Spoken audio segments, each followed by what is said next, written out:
Welcome back to the channel. Today I am going to show you how to create these awesome keychains and pins that have a faux enamel pin effect using a laser cutter and some nail polish.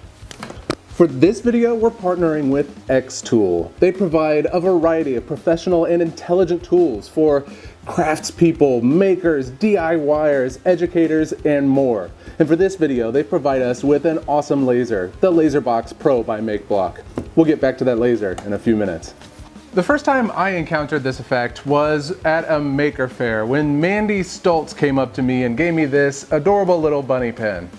It's from the Happy Bunny Army. You can go check it out at happybunnyarmy.com. They spread these pins around the world just to share a little bit of love. But the cool thing is that this was made on a laser cutter and it looks like an enamel pin at a glance, even though it is made of wood, not brass.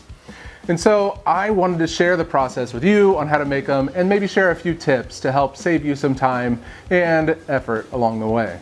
The first thing you're going to need is a laser cutter or engraver.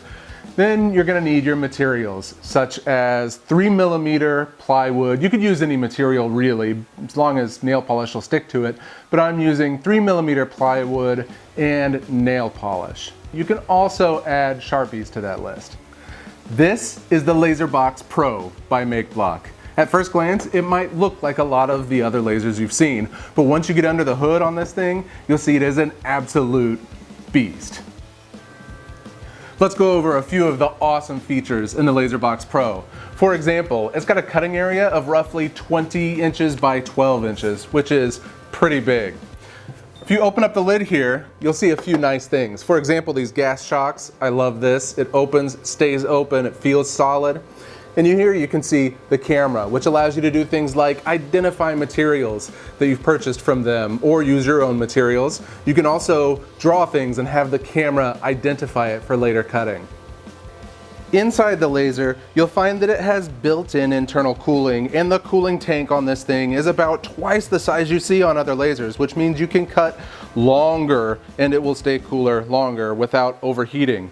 And look at these big, fat steel linear rails that will last longer and stay truer than aluminum versions, and this drive belt is probably the fattest drive belt I've seen on a laser of this kind. If we look over here on the head, we can see that it has built-in air assist, which means cleaner cuts and no external air pump. And that's fantastic. There's all kinds of safety features as well. You open the lid, it stops cutting, and there's an external air filter. These are all things that if you had it in a classroom, you would absolutely need to have. The user experience on this machine is pretty awesome as well. It works offline, which means you can connect to it with Ethernet, with USB, with Wi-Fi, load the software, move stuff around visually, load DXF files into it for cutting. And get this, you can even draw a picture and have it engrave it and cut it without turning on your computer. Now this is a 40-watt CO2 laser cutter, which means it can cut through pretty much woods, leathers, cloth, plastics, things like that. You can't do things like stainless steel, but you can mark them if you spray it with a special coating. To find out more about the Laserbox, go to the link below. The first step, of course, as with any project, is to design your file. With the Laserbox, I simply made a drawing of the characters from the game Among Us and brought it into the software to be able to engrave it. One tip here is engraving your outlines. The deeper you make these outlines, the easier it is, at least if you're clumsy like me, to color in the full fill patterns with nail polish later without crossing the lines. A nice deep engrave is going to make it look much better. After you've got it cut and engraved, it's time to start coloring it. I experimented with a few different methods. I used Sharpies to fill in my outlines, and that worked really well, but be cautioned. If you use Sharpie, you can't put a clear coat on it later because it will smear that Sharpie. If you plan on putting a clear coat over it, either just leave your black outline bare and engraved, or use maybe an ink that won't dissolve under the Sharpie, or even black nail polish. Simply coating the entire surface in black nail polish first can do that, and then you can do your coloring after that. The next step, of course, is adding your color. You can get creative here. You can do, solid colors, mixed colors, different patterns and shapes.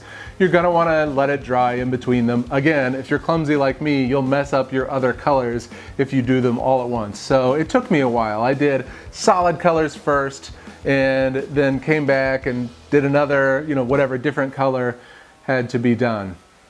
After you have all of your colors done, you're going to want to put a clear coat over it, ideally. That'll help protect it and make it last longer. But remember what I said about using a Sharpie. If you put that clear coat over a Sharpie, it's going to smear and it's going to make you sad. The final part of this is the size of your design. I noticed that the enamel pin effect was most convincing if the design was small, so that the nail polish kind of bubbled up and had a nice constant color and was just a solid, perfect coat. On big areas, I had a problem getting a solid, perfect coat. Really, just look at this shot. You can compare the two. They both, in my opinion, look fine, but the smaller one is more convincing. So if you're doing something like a pen that you're gonna put on your shirt, maybe a smaller one would be more effective than something large. Then again, you might be a better artist than me and able to pull off larger areas.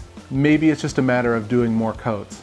I hope you enjoyed this video, and I would love to see your results on social media. Post them on Twitter or post them on Facebook and tag us, and we will share them as well. We'd love to see those faux enamel pins that you're making at home with your lasers.